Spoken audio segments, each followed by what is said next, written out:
All right, so before I begin, do any of you know the Pythagorean theorem?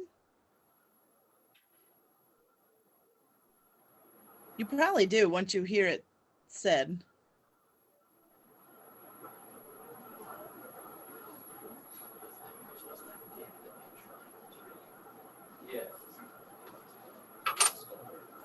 Anybody know this one? Do you want to take a guess what you think it is?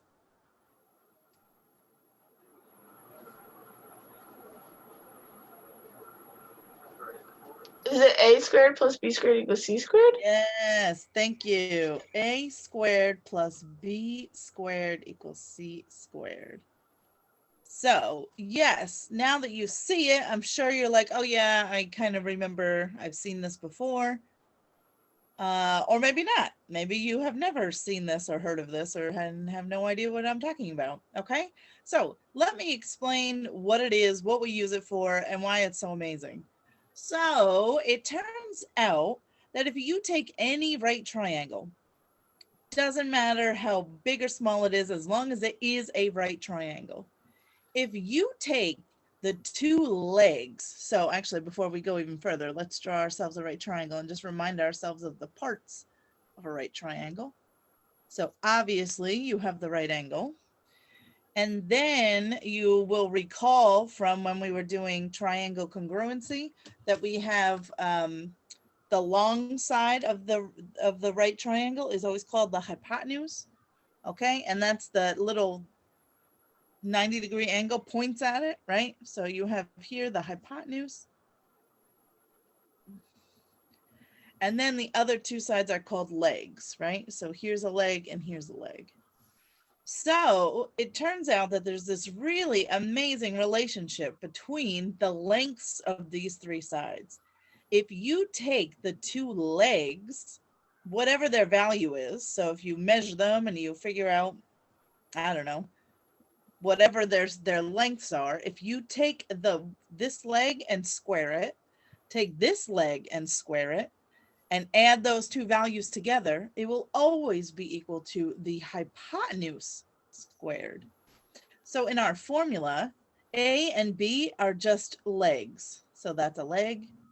B is the other leg.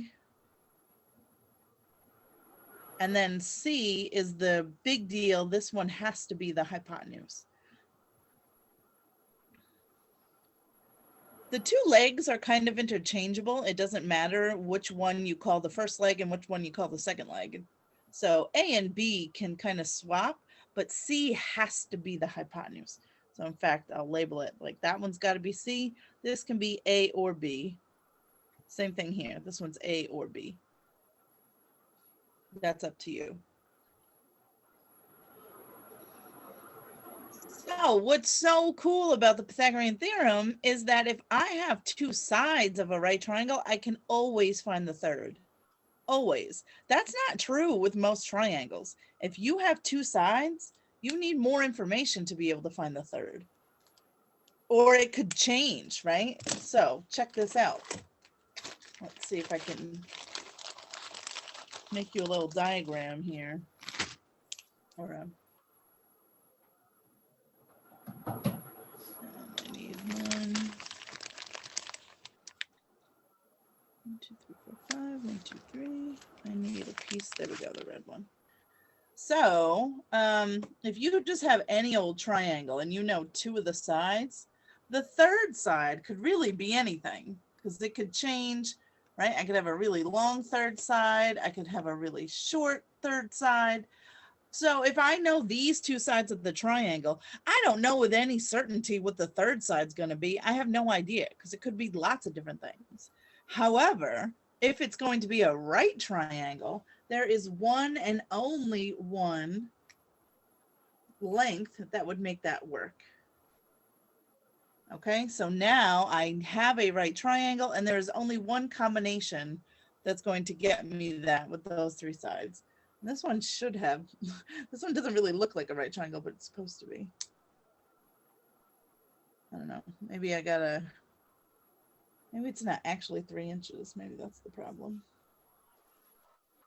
Anyway, so let's figure out how to use it. Okay, let's say I give you any old right triangle. And let's say, I'm just going to make up numbers. So this may or may not come out nice. Let's make this side 10. And let's make this side 12. And I want to figure out what the hypotenuse is. Okay, so if you are given two sides, first make sure it's a right triangle, which it is, and then I'm just going to write my Pythagorean theorem. A squared plus b squared equals c squared. Okay, perfect. So now, according to what we wrote right up here, I have the legs on each side that can go in for A or B, and then C has to be my hypotenuse. So if I look at mine, I like to start by actually figuring out who's the hypotenuse. So in this case, the hypotenuse certainly has to be the one that's labeled X. So this is hypotenuse over here. And then I have the two legs, 12 and 10. Now, it doesn't matter whether you plug in 12 for A or 12 for B. Who cares? The most important thing is that I put the hypotenuse in the right spot. All right, so let's see how this works. I'm going to take 12 and I'll put it in for A. So I have 12 squared plus, now I have 10 is the other leg. So I'll put that in, 10 squared equals, now instead of C, they're using X. So I'm just going to put in X squared. But now if you take a look at this, you have an equation where you can solve for X. We just have to make sure that we are doing it correctly. So 12 squared, look at that first chunk right there. What is 12 squared? 144. Yes, so don't forget how the exponents are working. That means 12 times 12, right? So that's where we're getting 144 from. 12 times 12 is 144. And then 10 squared, of course, is 100. Yes, 100. So you're going to square both of those numbers. Now I just need to add them together. So 144 and 100, that's just 244. That's not so bad. But that is now equal to X squared. How do you get just X from X squared? What am I going to do? I just want X. I don't want X squared. So how do I undo this? Yeah, I have an answer in the chat of unsquared 244. Yes, what you're looking for is square root. Remember that term? Square root. So once you get here, you're just going to take the square root of both sides. Okay, so our answer is just going to come out as some decimal. The square root of X squared is always just X. That's how you undo it. It's like how you undo multiplying by 2 by dividing by 2, right? The two things cancel each other out. Same thing happens with squaring and square rooting. So now I don't know what the square root of 244 is, but my calculator sure does. So you are going to need calculators today. So if you don't have one, find one. And I really need you to find one because every calculator is going to be a little bit different in terms of what buttons you push. So if you're using like a fancy calculator like this, you will see that there is a square root. Let's see, where is it on mine?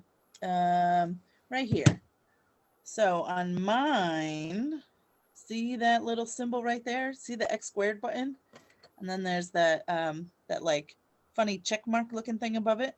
That's the square root symbol in green. You see that there? So that's what we're looking for. So that's that one. Let me show you a different calculator and I'll show you. They're all going to be a little bit different. And then I'll show you on my phone also. So I don't care what calculator you're using, as long as you find one and then you know how to do it on yours. Where the heck is my big calculator? Oh, here it is. My desk is a mess here. Okay, here is another type of calculator. Oh, but it's the same. Just kidding. Oh no, it's frozen. Oh, come on. Hang on, I'll reset.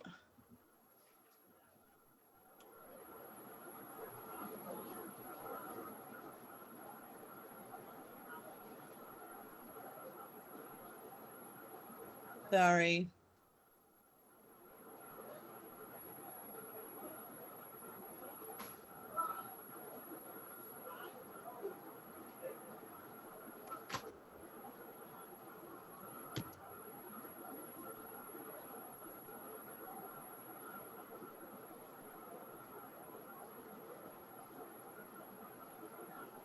Oh, come on. What is the matter with this stupid thing?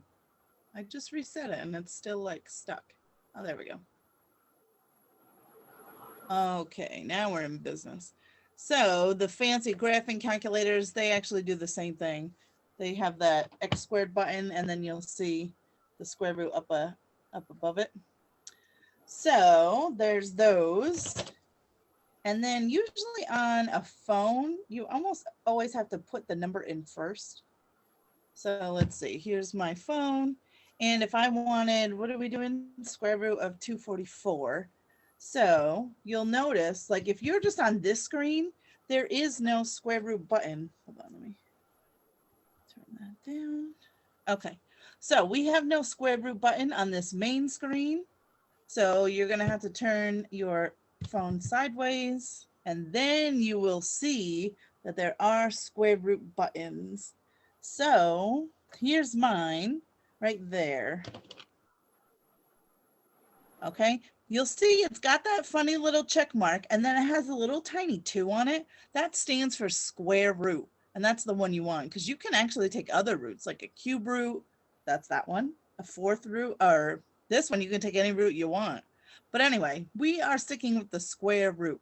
So if you want to do it on a phone, you're going to type the number first, 244. So let me zoom out a bit so you can see.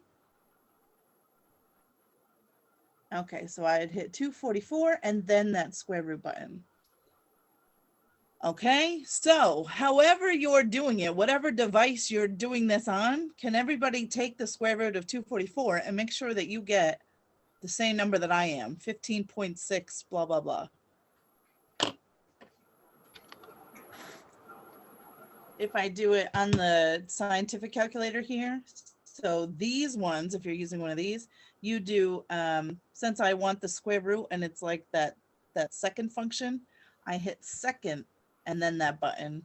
And then you see on my screen that little check mark comes up and I want the square root of 244. Good habit to close your parenthesis, but not a super big deal. But then you see you still get the 16.2. So again, it varies depending on your device. So I really need everybody to practice it and just make sure that you can do it on whatever device you're using it on. Because I don't want you to get every single one wrong just because you don't know how to take the square root. Anybody have any questions right now? Okay, so I'm assuming we're all good there. So my answer here was 15.6. All right, one thing you should stop and make sure of before you move on is that that answer makes sense, okay? The hypotenuse should be the biggest side. So before I even started, I knew my answer had to be bigger than 12. It's gotta be, right? If I get a number that's less than 12, then this can't be the hypotenuse. Hypotenuse must be the longest side. So 15.6, yep, that's a reasonable answer. I also want to make sure that it's not like a gigantic number. So for example, if this were a multiple choice and someone had chosen 244, that makes no sense. How could you make a triangle out of sides of 12, 10, and 244? They would never match up. You wouldn't be able to connect them. So just take a second and make sure that your answer is reasonable, that you have the longest side, if that's the side that you're looking for, and that it all makes sense. Okay, let's try another one.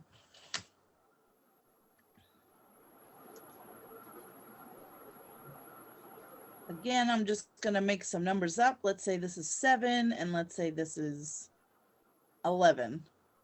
Find me the value of X, please, everybody. You try it, send me your answers, your final answer for X, and we'll see if it makes, we all end up in the same spot. Ow.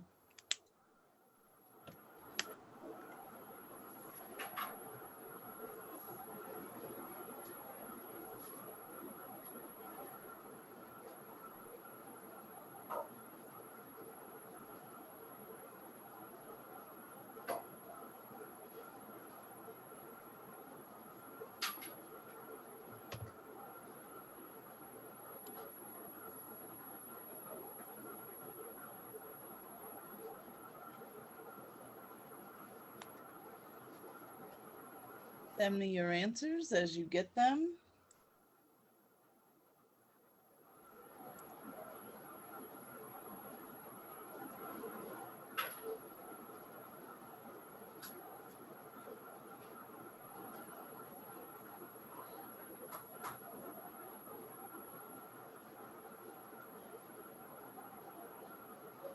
Elizabeth, that's good.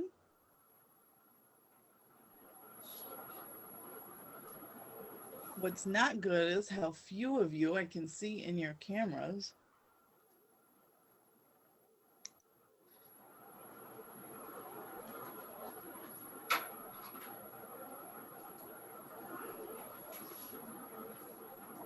Let me see. Colin, that's good. Um,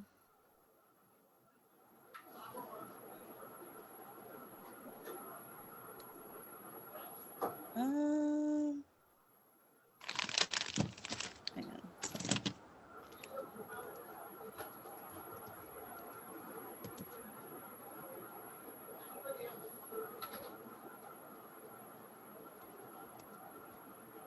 on. Olivia, that's good so far. Just keep going.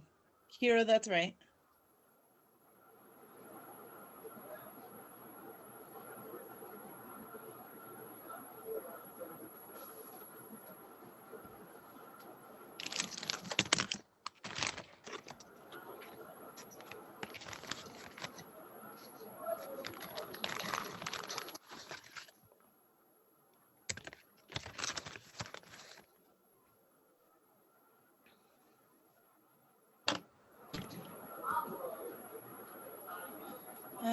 Olivia, that's still right. Keep going.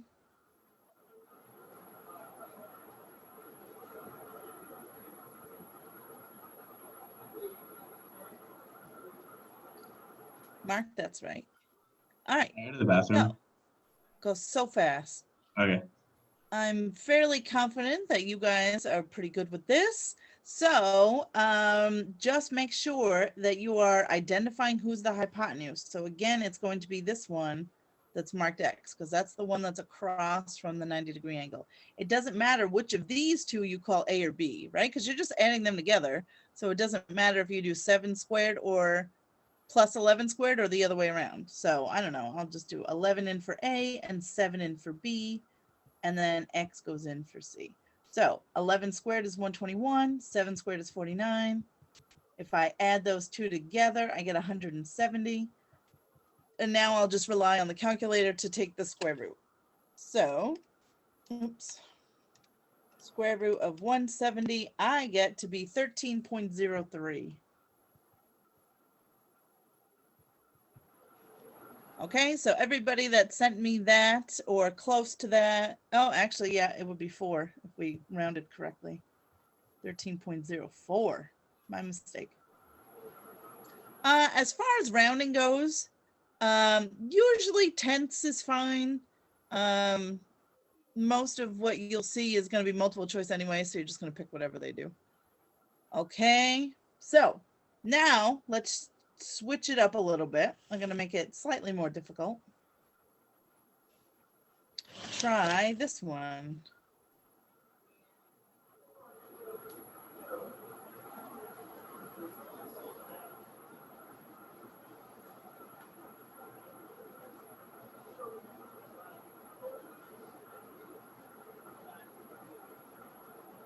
Find me the value of X in this scenario.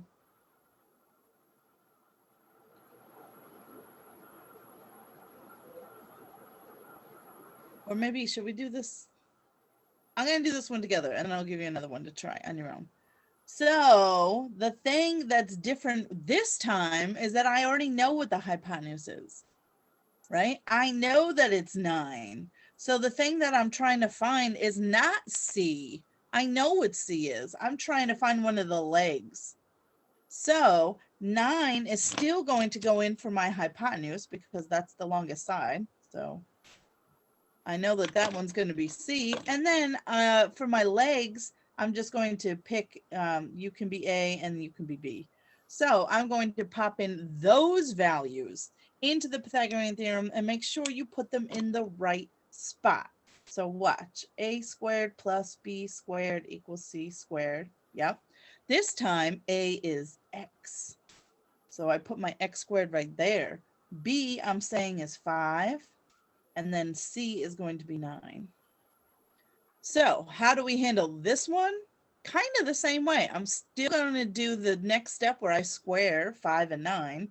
So I get x squared plus 5 squared is just 25, right? And then what's 9 squared is 81, isn't it? 9 times 9. Now what do I do?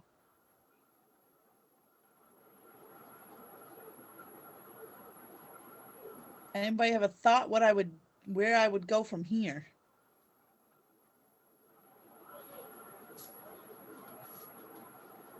Subtract 25 from 81.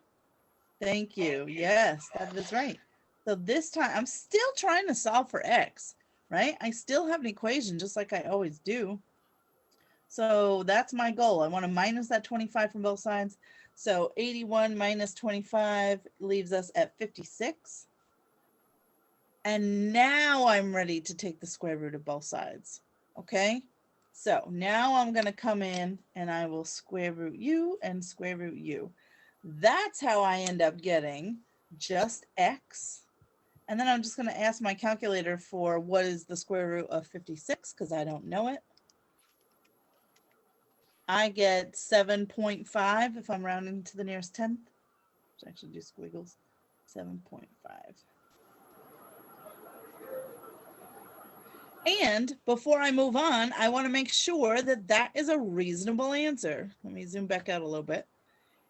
So 7.5, yes, that makes sense here because 9 has to be the biggest side. So I knew that it was going to have to be something smaller than 9. Remember that my diagrams are never drawn to scale. So the fact that this one looks like it's smaller than 5 really is irrelevant. Right? We're always just going off of the numbers, not the looks. So 7.5 is a very reasonable answer here because it's less than 9, and I knew it would have to be something less than 9, and it is. Okay, so now let me give you one like this to try.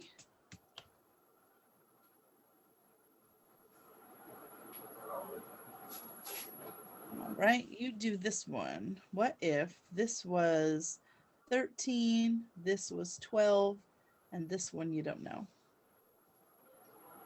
Take a moment and see if you can find me the value for x in this case.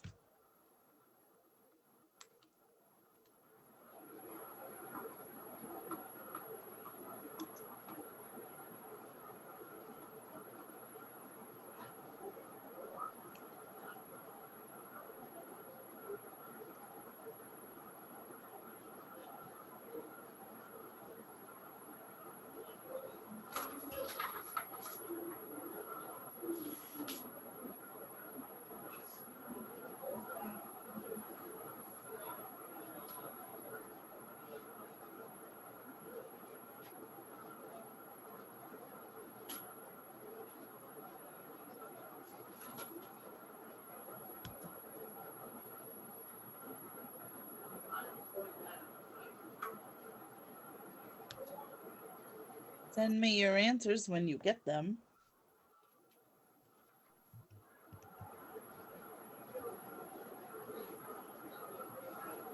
Colin is right.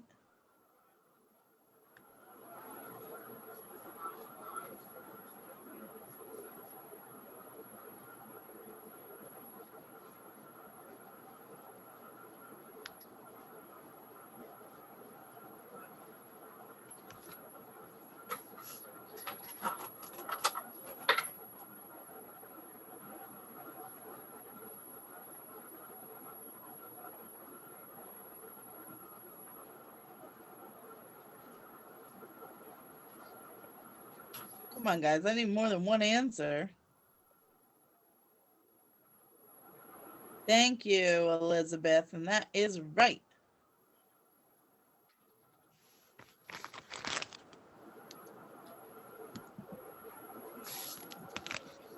Oh, Olivia, you can just give me your final answer. Kira, that's right. Good.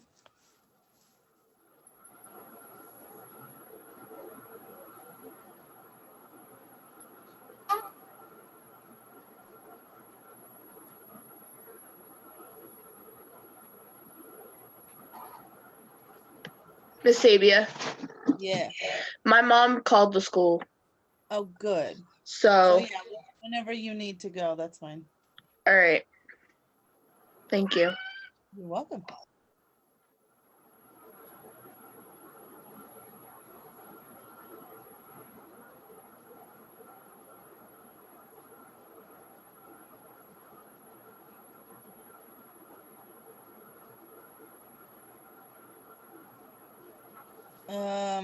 So Olivia, go back, because remember you got to put the hypotenuse in for C.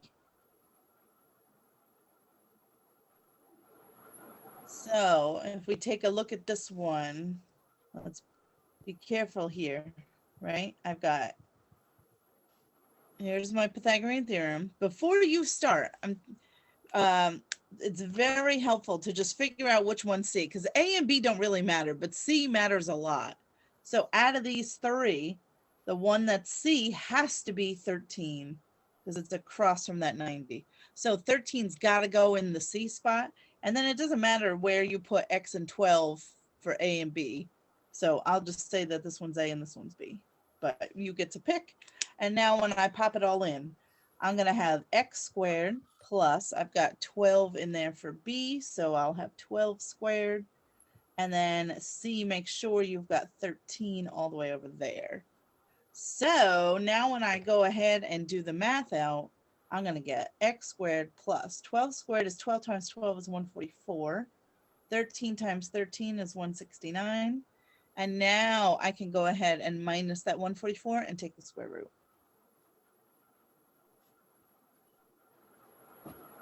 So I get X squared equals 25. And then lucky for us, this one happened to work out very nicely because the square root of 25 is just 5. So I get 5, nice and neat and clean, and we didn't even have to round.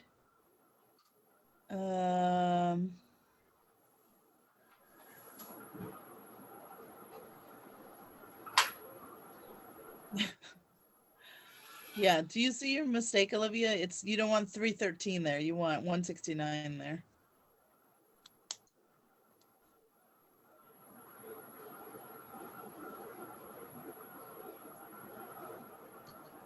Okay, guys, so any questions so far?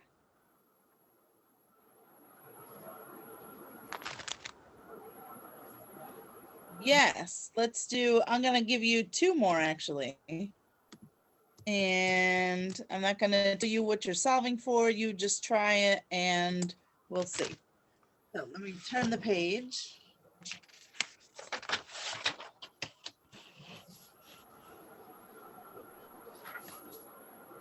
And let's take a look at, oh, I can't ever get this like straight. Okay. All right, so let's do a triangle here, and I'll have you, let's make this X 9 and 12, and then do this one where you're finding X 6, 7. All right, please find me the value of X in each triangle. Send me your answers when you get them.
Okay, let's see some answers. I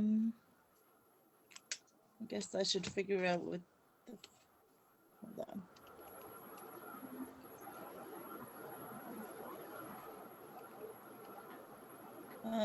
Olivia, that answer is good. Colin, that answer is good.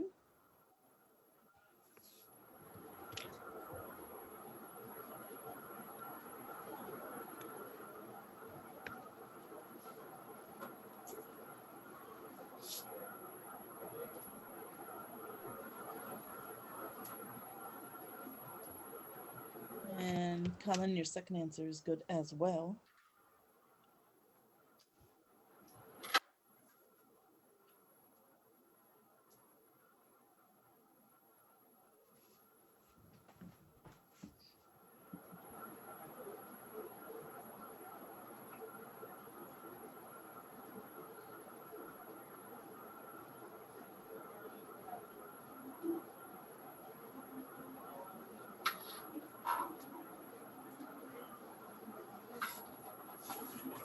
Olivia, that's right. Elizabeth, yes, very nice.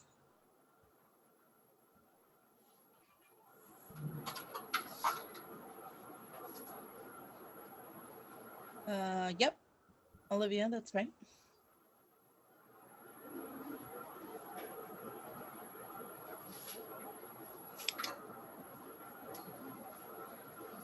I'm gonna start filling mine in, and we'll see if we all match.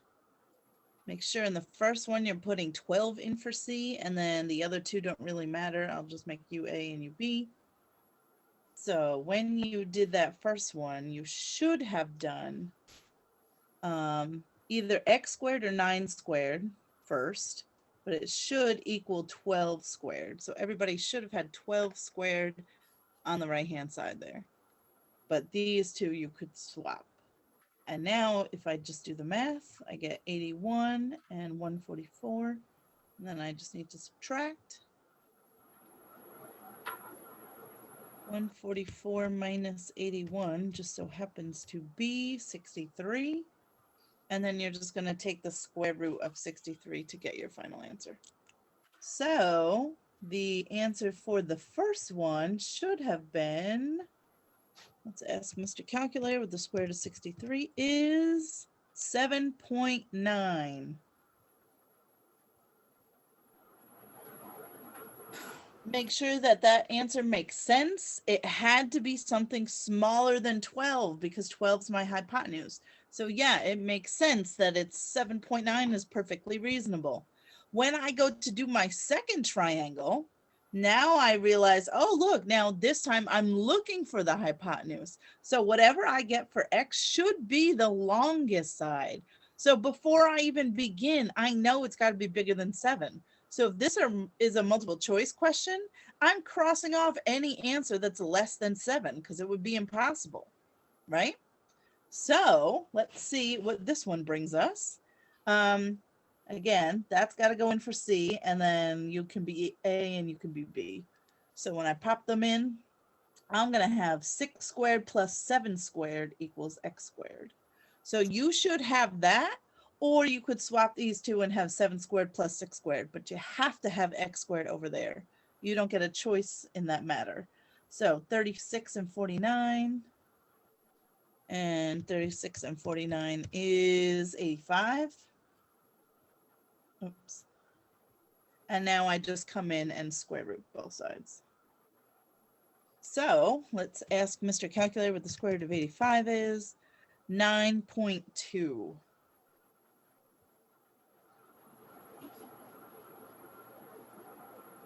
And there it is. And that is a reasonable answer. I knew it had to be something bigger than 7 because it's got to be the longest side. So 9.2 is certainly reasonable. Okay, so we feel fairly confident with those, I hope.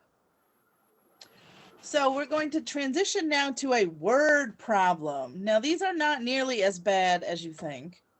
So... let me just get this on the screen so you can see it.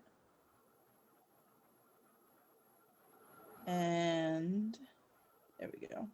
All right. So in this problem, you're going to drive north, due north. So I don't know how much you know about your, I don't know, compass and what these things mean, but due north means literally straight north. So you are going in a straight line north for 3 miles. I don't know where you're driving that it's literally a straight line for 3 miles, but let's pretend that this exists somewhere. I'm sure there are places where you could drive literally straight north for 3 miles. You're then going to turn right and drive due east. So perfectly east for 4 miles. So what does that mean? What does that look like? Let's draw it. So you're going to start somewhere. Doesn't really matter where. Also, all the word problems that you're going to do on your homework are just like this. So if you don't know your compass, let me just remind you. North is obviously straight up. Then you've got east, south, and west. Right? So don't forget what direction you're going. Anyway, so I'm going to start somewhere, and it says that I drive due north. So it means I'm driving straight up for 3 miles. Then it says I turn right and drive east. So now I'm going to drive perfectly east for 4 miles.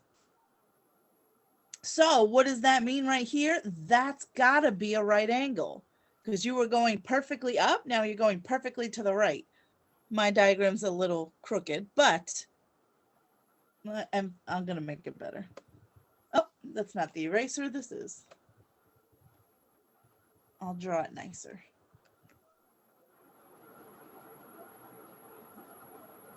That's better. Kind of. Not really. Whatever. So anyway, you went north for 3 and then east for 4. The question is asking you, when you stop, how far are you from where you started? So here's where you stopped. Here's where you started. If you connect those two, haven't you just created yourself a right triangle?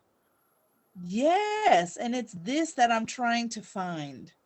So in this particular problem, looks like I am trying to find the hypotenuse of my triangle. All right, so it's going to be up to you to kind of sketch your diagram correctly, right?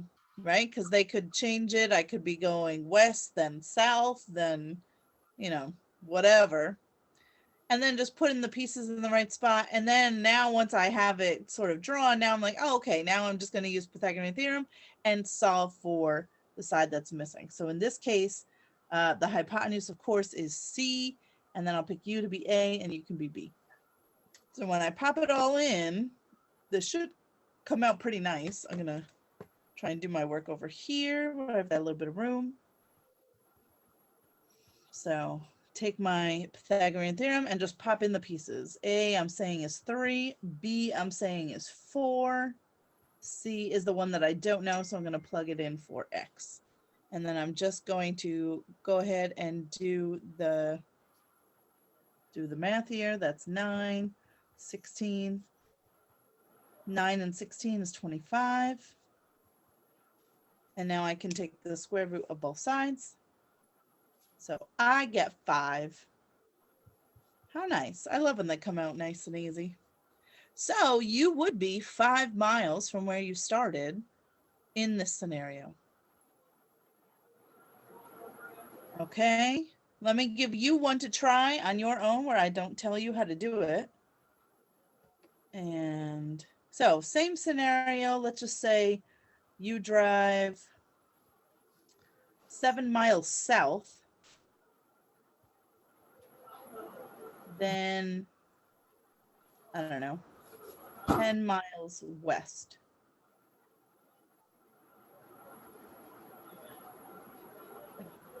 Again, I want to know how far are you from where you started?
All right, so I'm getting a few answers and they look right. So I'm going to start off.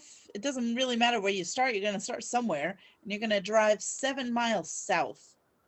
So I know that that is going to be a unit of 7. And then I'm going to go 10 miles to the west. So that means this way. If you went south and then you went west, that's going to be a right angle right there. And now I want to know how far are you from where you started. So again, I'm just going to create that triangle and that's what I'm looking for. So pop everything into the Pythagorean theorem. This is my hypotenuse, so that goes in for C. I'll call you A, I'll call you B. And then when I pop it all in, that would be, I like to rewrite it, just, I don't know, because I do. So A is going to be 7, B is 10, and then C is the one I don't know. So you might have A and B swapped, that's fine. But in either case, on the left-hand side, we should end up with 149 equaling x squared. And then to get x, I just come in and square root both sides. So we ask Mr. Calculator for the square root of 149, and I get 12.2. Okay, which is a reasonable number because I know it's got to be bigger than 10 because I'm looking for the hypotenuse and my longest side was 10 so far, so it's got to be bigger than that. All right, great. So that's it. That's our little introduction to Pythagorean theorem. Tomorrow we are going to, we're actually going to do the converse of the Pythagorean theorem. So that's fun. I know you probably haven't heard that word in a while, converse. Remember we talked about those in the beginning of the year? But anyway, so your homework tonight is on delta. So it should be live for you right now. Let me go in and check. Hold on. Let's stop that share and check. This is live. Yes. So if you feel like you're ready to go on the homework, then go ahead. I will do a few out for anybody that needs a little bit more help.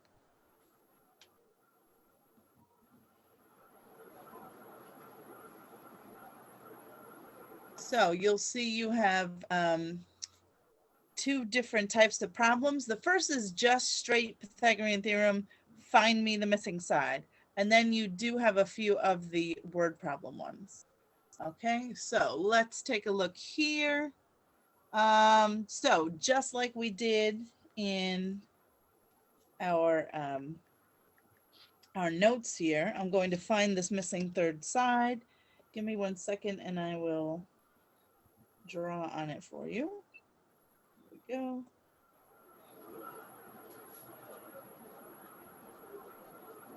Okay, so I have a missing side. I like to label it X or whatever. And now who's the hypotenuse? The hypotenuse in this case is the one marked 9. So that's got to go in for C. And then the other 2 don't really matter. I'll call you A, I'll call you B. So when I go to the Pythagorean theorem, just make sure you're plugging in all the pieces where you want them. So I have 7 as A, B is the one I don't know, but C I do know, it's 9. Okay, so now when I go to do this math, I'm going to do 49 plus x squared equals 81. And now I just subtract that 49 from both sides.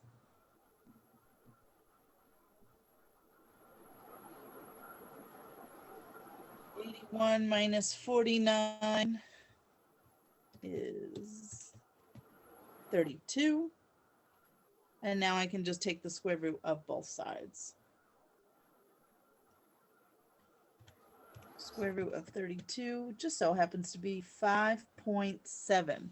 Oh, and let's talk about this because this is very important. They are asking you to round to the nearest tenth.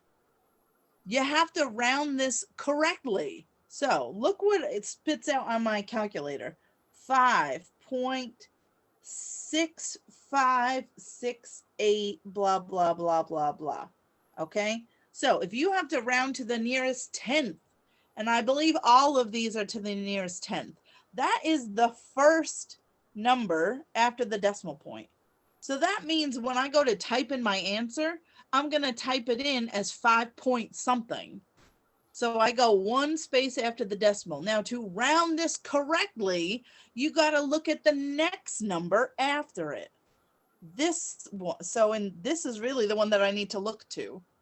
If that is 5, 6, 7, 8, or 9, that means that this one here is going to round up. I know some of you are sitting there scoffing, like, of course I know how to round. I cannot tell you how many of you think you know how to round, but you do it wrong over and over and over again. So let's finally make sure that we're doing it right. So if that second number, so you go one past the one that you're looking at, if that is 5 or bigger, that's going to bring this up. So now my answer here should be a 5.7. It is not 5.6, it is 5.7 if you round to the nearest tenth. So let's try popping in 5.7 and it should work just fine.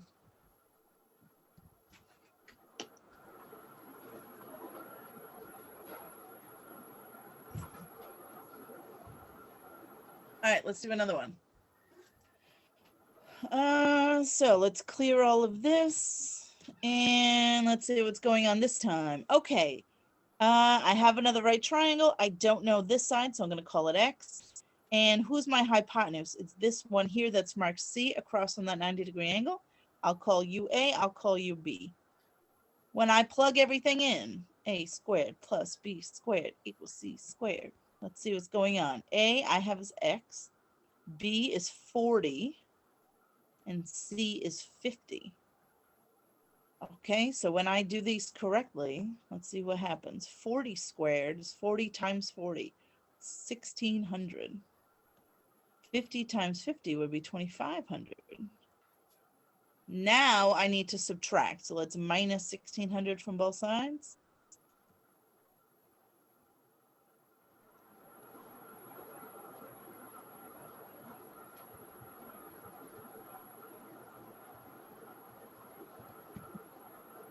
I get 900, and then I just need to come in and take the square root of both sides. So square root u, and the square root of 900 just so happens to be 30. So this time I don't have to worry about rounding, which is nice because they want the exact lengths of the third side. So this one worked out well, that it's just a 30.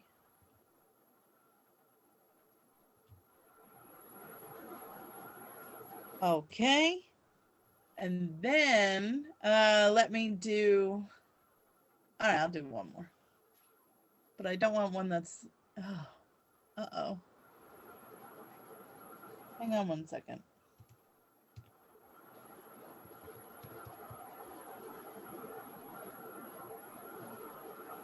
Oh, wait.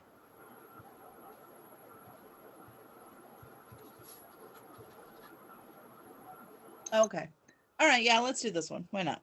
So this is the side I don't know, which happens to be my hypotenuse. So I'll call you A, I'll call you B. So I'm going to do 63 squared plus 60 squared equals X squared. Good thing I have a calculator because I have no idea what 63 squared is. It's 3,969. 60 squared I do know is 3,600. And now I'm just going to add those two together. I get 7,569. And now all I have to do is come in and take the square root of both sides, and I should have my answer. And I do. 87 comes out nice. Love when that happens. 87. Okay. So now I want to do at least one of the word problem ones with you, but they are just like the ones that we did in our notes. So let's just see what this is all about. Okay, you're driving north for 12 miles. You turn right and drive east for 16. At the end of driving, what is your straight line distance from your starting point? Okay, so really same thing that we had done. So we're going to start off, I'm just going to sketch it. I'm going to drive north for 12 miles. And then I'm going to turn right and drive east for 16 miles. So I know that that's a right angle because I went north and then I went east. So at the end of the driving, I'm looking for this distance right here. So that's what I'm trying to find. And since it's a right triangle, I can use Pythagorean Theorem to do that for me. So let's see. See, I'll put in C there. And then you can be A and you can be B, and I'll just pop everything in. 12 squared plus 16 squared would equal x squared. So let's see what we get. That's 144. 16 squared, is that 256? It is. So now I'll just add those two together. I get 400. So now to come in and take the square root, that's nice and easy because the square root of 400 is just 20. Cool. So it makes sense. It's a reasonable answer. It should have been the longest side, and it is. So it's got to be bigger than 16, and 20 certainly is. So I pop in 20, and that's it. Okay, guys. So you've got about, anybody have any questions? No, everybody's all right? Okay.